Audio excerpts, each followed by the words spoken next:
গতিশক্তিতে দেখো উদাহরণ হিসেবে কি দেওয়া আছে, বলেছে বায়ু প্রবাহের শক্তিকে কাজে লাগিয়ে পালতোলা নৌকো চালানো যায়। নদীর জলস্রোতে একটি নৌকা ভাসিয়ে দিলে নৌকাটি চলতে শুরু করে। জলস্রোতের শক্তিকে কাজে লাগিয়ে টারবাইন ঘোরানো যায়। একটি কাঠের ব্লক নিয়ে তার উপর একটি পেরেককে খাড়াভাবে রেখে একটি হাতুড়িকে ধরে পেরেকটির মাথার ওপর ঠেকানো হলো। ওই ঠিক আগের উদাহরণটার মতো। পেরেকটি কাঠের ব্লকের মধ্যে ঢুকলো না। এবার হাতুড়িকে পেছন দিকে সরিয়ে এনে সজোরে পেরেকটিকে মাথায় আঘাত করা হলো। এবার পেরেকটি কাঠের ব্লকের মধ্যে ঢুকলো। এর থেকে বোঝা গেল যে হাতুড়িটি গতিশীল হওয়ায় সেটি কাঠের মধ্যে পেরেকটি ঢোকাতে পারে। ধরো তোমরা অনেক সময় দেখবে যে ক্রিকেট খেলতে খেলতে অনেক সময় হয় না, বল এমন একটা জায়গায় লাগলো যে হচ্ছে কোনো বাড়ির কাঁচে টাচে লাগলে সেখানে কি হয়, কাঁচটা ভেঙে টুকরো হয়ে যায়। তো দূর থেকে বলটা ছোড়ার ফলে খেলতে গিয়ে কি হয়, দূরে বল যে ব্যাট করছে ধরো সে ছোড়ে, তো মানে ব্যাট দিয়ে বলটাকে মারে। এবার সে মারলে কি হচ্ছে, বলটা খুব জোরে একটা বেগ তো থাকেই বলে, গিয়ে যেখানে আঘাত করছে, এবার সেটা যদি কোনো বাড়ির ধরো জানালার কাঁচ টাচ হয় সেক্ষেত্রে লাগলে কি হবে, কাঁচটা ভেঙে টুকরো হয়ে যাবে। তাহলে এক্ষেত্রে এই যে বলের গতির জন্যই কি হলো, ওই বলটা কি হলো, ওই কাঁচটাকে ভাঙতে হচ্ছে পারলো। তাহলে এক্ষেত্রে যে শক্তিটা, এটাকে আমরা গতিশক্তি বলবো। বলকে নিয়ে গিয়ে আমি যদি ওই জানালার কাঁচে গিয়ে ছুঁয়ে দিতাম তাহলে কি কাঁচ ভাঙতো? কোনোদিনও ভাঙবে না। কেন ভাঙবে? কারণ এক্ষেত্রে কোনো আমি শক্তি তো হচ্ছে না প্রয়োগ।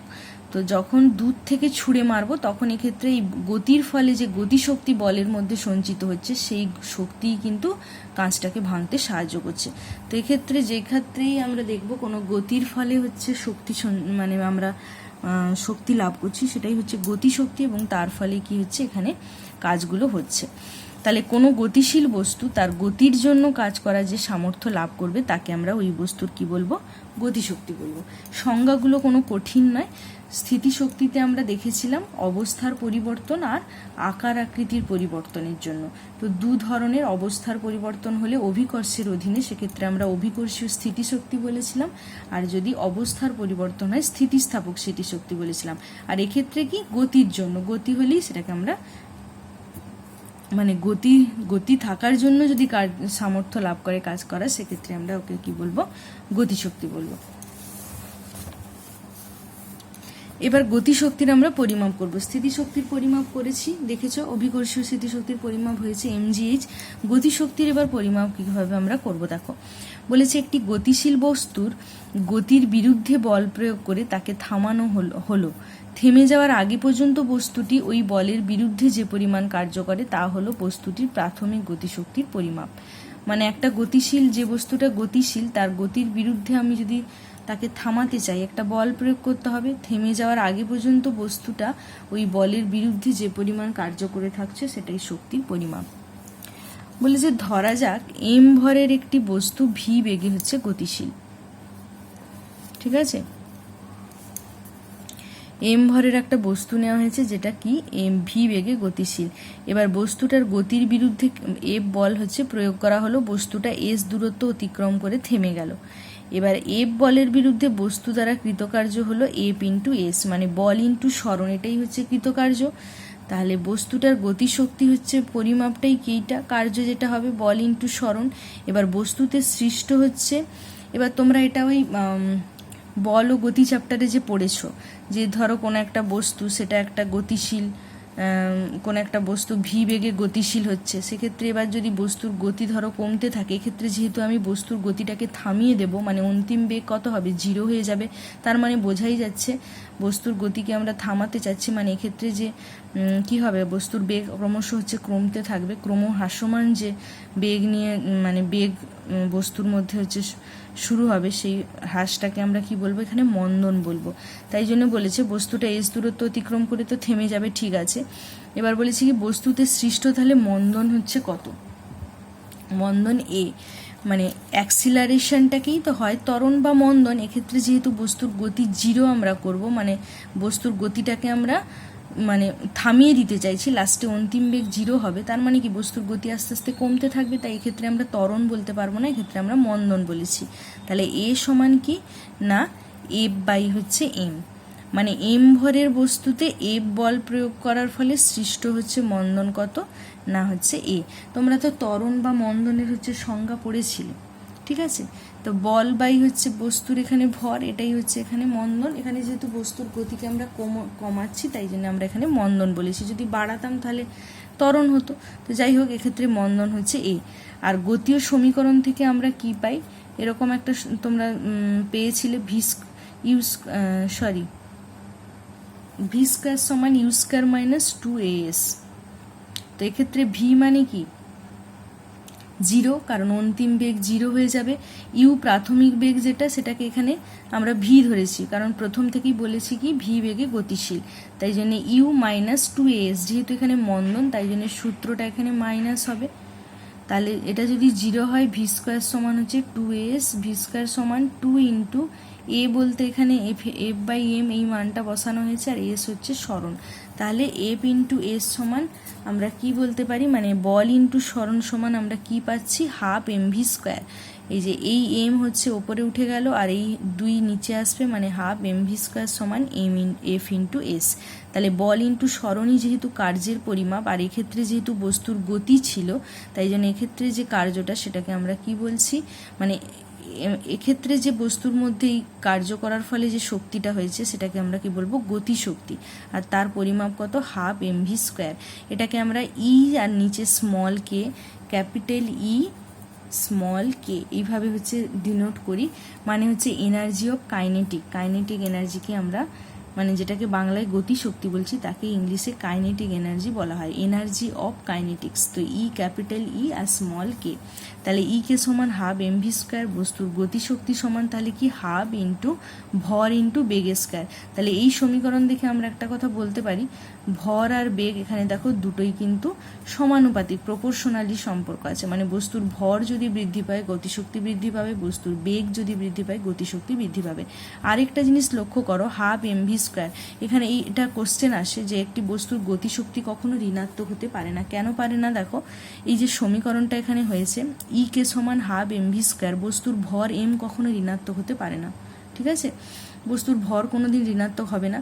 আর বস্তুর বেগ হচ্ছে পজিটিভ হোক বা নেগেটিভ হোক, যাই হোক না কেন, যেহেতু এটা হচ্ছে স্কয়ার রাশি একটা, তাই জন্য কি হবে, প্লাস বা মাইনাস যাই হোক তা স্কয়ার করলে এটা পজিটিভ বা ধনাত্মকই আসবে। তাই জন্য কখনোই আমরা গতিশক্তিকে হচ্ছে মাইনাস হিসেবে মানে বের করতে পারবো না, বা মাইনাস হিসেবে হচ্ছে প্রকাশ করা সম্ভব নয়। তাই জন্য এটা একটা কোশ্চেন হয় যে বস্তুর গতিশক্তি কখনো ঋণাত্মক হতে পারে না, ব্যাখ্যা করো। এইভাবে হচ্ছে 2 নম্বরের কোশ্চেন অনেক সময় আসে। সেক্ষেত্রে তোমাদেরকে গতিশক্তির এই সমীকরণটা লিখে এটাই বলতে হবে যে বস্তুর ভর কখনো হচ্ছে ঋণাত্মক হয় না, আর যেহেতু এখানে হচ্ছে বেগ হচ্ছে ঋণাত্মক বা ধনাত্মক যাই হোক না কেন, যেহেতু এটা হচ্ছে একটা স্কয়ার রাশি, তাই এর যদি আমরা স্কয়ার করি বা বর্গ করি তাহলে কি হবে না, এই এটা হচ্ছে সবসময় হচ্ছে ধনাত্মক বা পজিটিভই আসবে। তাই জন্য গতিশক্তি কখনো হচ্ছে ঋণাত্মক হবে না,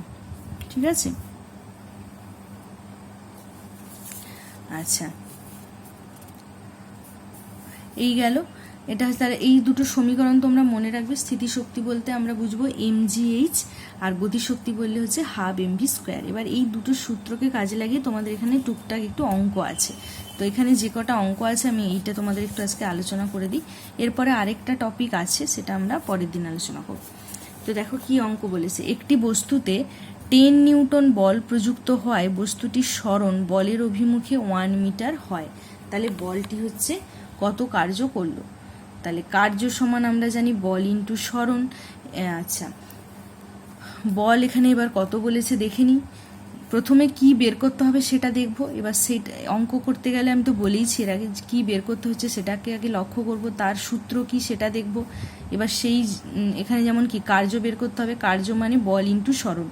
এবার দেখব বল আর সরণ এই দুটো রাশির মান এখানে দেওয়া আছে কিনা। যদি একদম ডাইরেক্ট না দেওয়া থাকে কোনোভাবে নিশ্চয়ই বের করা যাবে অঙ্ক থেকে, সেটা দেখতে হবে। আর যদি ডাইরেক্ট দেওয়া থাকে কোনো অসুবিধা নেই, মান বসিয়ে এবার একক লেখার সময় শুধু লক্ষ্য রাখতে হবে অঙ্কে সিজিএস না এসআই কোন এককটা ব্যবহার করেছে, আর কিছুই নেই। তো এখানে হচ্ছে এফ বল হচ্ছে 10 নিউটন। নিউটন মানেই আমরা বুঝতে পারছি এসআইতে এখানে বলেছে প্রথমে। আর সরণ কি হয়েছে, বলের অভিমুখী হয়েছে। এক্ষেত্রে আর আমাকে কোনো উপাংশ ক্যালকুলেট করতে হবে না।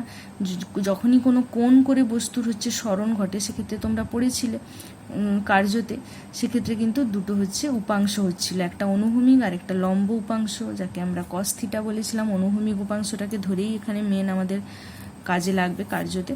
তো সেক্ষেত্রে কত ডিগ্রি কোণ করলো বা কোনো কোণের যদি মান দেওয়া থাকে সেটাও আমাদের ক্যালকুলেট করতে হবে। তো এক্ষেত্রে কিছু বলা নেই, বলেছে প্রযুক্ত বল যেদিকে আমি প্রয়োগ করেছি বলের সরণও সেদিকে হয়েছে। তাই এক্ষেত্রে তো কোনো কিছু ব্যাপার নেই, কোণের কোনো প্রশ্নই নেই। নর্মাল হচ্ছে এফ ইন্টু ডি, তাহলে এখানে ডি হচ্ছে 1 মিটার, তাহলে দুটোই এখানে কি হচ্ছে এসআইতে আছে, আমরা উত্তরে এসআইতে লিখবো। তাহলে কৃতকার্য ডাব্লিউ সমান এফ ইন্টু ডি, তাহলে 10 ইন্টু 1, যেহেতু কার্যের একক এসআইতে জুল, তাই কৃতকার্য জুল। এই হলো। নেক্সট বলেছে 200 কেজি জলকে 6 মিটার উঁচুতে তুলতে কত কার্য করতে হবে। তাহলে এখানেও সেই একই, কার্য সমান বল ইন্টু সরণ। আচ্ছা, 6 মিটার উঁচুতে আমরা তুলেছি মানে এখানে সরণ ঘটেছে 6 মিটার, এটা আমরা বুঝতে পারছি। কিন্তু এখানে পার্টিকুলার কত বল প্রয়োগ করেছি সেটা কিন্তু আমাদের দেওয়া নেই। তাহলে এফ এর মান আমাদের এখানে বের করতে হবে। কি দেওয়া আছে, এত কেজি জল, মানে জলের ভরটা দেওয়া আছে। তাহলে ভর কিছু নিয়ে দেওয়া নেই, মানে আমি আগের দিন অঙ্কগুলিতেই বলেছিলাম তোমরা সবসময় অভিকর্ষের অধীনেই ধরে নেবে। জি এর মান এখানে দেখো পার্টিকুলার বলে দেওয়া আছে, যদি কিছু না বলে দেওয়া থাকে আমরা এসআইতে 9.8 সেটা ধরবো জুল। আর এক্ষেত্রে যেহেতু 10 মিটার পার সেকেন্ড স্কোয়ার বলেই দেওয়া আছে, তাই জন্য আমরা এখানে 10 ক্যালকুলেট করব। তাহলে বল ফোর্স মানেই হচ্ছে এখানে জলের যে ওজন সেটাই হচ্ছে বোঝাচ্ছে। তাহলে এম ইন্টু জি, এম এর মান হচ্ছে 200 কেজি, এখানে জির মান বলে দিয়েছে 10 নিউটন, তাহলে 2000 নিউটন। তাহলে প্রয়োজনীয় বল এটাই, জলের ওজন মানে ওটাই তো হচ্ছে নিচের দিকে ক্রিয়া করছে বল হিসেবে। তো এফ হচ্ছে এটা। তাহলে সরণ তো বলে দিয়েছে এত মিটার, তাহলে কার্য এফ ইন্টু ডি, এবার মান বসালে যা উত্তর হবে সেটাই হচ্ছে হবে, আর কিছুই নেই। 3 নম্বরটা দেখো, একটি বস্তু 6 সেকেন্ডে 30 জুল কার্য করে। বস্তুর ক্ষমতা, এতক্ষণ কার্য নিয়ে অঙ্ক হচ্ছিল, এবার হচ্ছে ক্ষমতার অঙ্ক এসছে।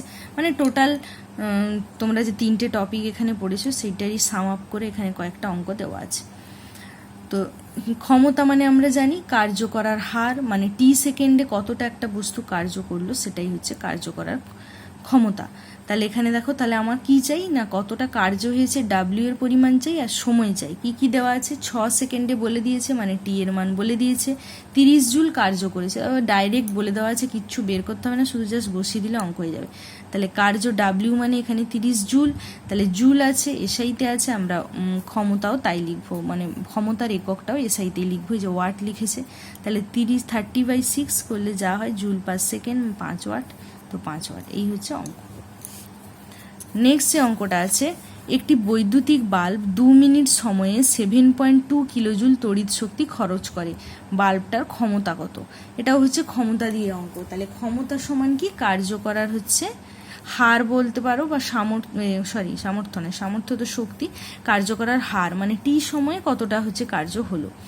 তাহলে এখানে দেখো, এখানে সময় কিন্তু হচ্ছে 2 মিনিট দেওয়া আছে। তোমরা আগের দিন আমি বলেছিলাম একটা জিনিস লক্ষ্য রাখবে, আমরা কিন্তু ওখানে সময় টি বলতে তো মিনিট হয়, ঘন্টা হয়, সেকেন্ড হয়, কিন্তু অ্যাকচুয়াল আমরা কার্যের যখন ক্ষমতার যখন এককগুলো পড়েছিলাম, ওয়াট পড়েছিলাম, তোমার হচ্ছে এসআইতে ওয়াট পড়েছিলাম, তো সেক্ষেত্রে কিন্তু আমরা এটাই বলেছিলাম যে এখানে আমরা সময়কে সবসময় সেকেন্ড, মানে 1 সেকেন্ডে কতটা কার্য করছে সেই হিসেবেই কিন্তু আমরা এখানে সংজ্ঞাটা ওখানে বলেও দেওয়া ছিল। এবং আমরা ওয়াটটা যখন পড়েছিলাম 1 ওয়াট বলতে কি বোঝো, সেক্ষেত্রেও আমরা কিন্তু তাই বলেছি।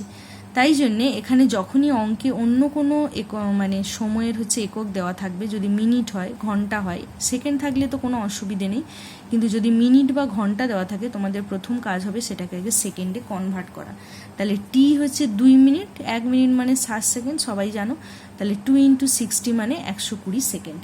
তাহলে এই হচ্ছে সময়, টি তো পেয়ে গেলাম, এবার কি পেতে হবে, কতটা কার্য করেছে, মানে ডাব্লিউ কতটা হয়েছে। এখানে হচ্ছে কতটা কার্য বলতে এই যে তড়িৎ শক্তি কতটা খরচ হলো সেটাই হচ্ছে বের করতে হবে। আচ্ছা, আমরা তো জানি কার্যের এসআই একক জুল, তাহলে আমাকে এখানে জুল, এখানে কিলো জুল বলেছে, তাহলে কিলো জুলকে আমি প্রথমে জুলে কনভার্ট করব, কিছুই নয় 1000 দিয়ে গুণ করতে হবে। তো ব্যয়িত তড়িৎ শক্তি 7.2 কিলো জুল, তাকে যদি এবার 7.2কে আমি যদি 1000 দিয়ে গুণ করে ফেলি সেটাই হচ্ছে জুলে কনভার্ট হয়ে গেলে এবার জুল ব্যয়িত তড়িৎ শক্তি, এটাই হচ্ছে কার্য, মানে 7200, আর সময় 120 সেকেন্ড, তো জুল পার সেকেন্ড এই ওয়াট। এই হচ্ছে অঙ্ক হয়েছে।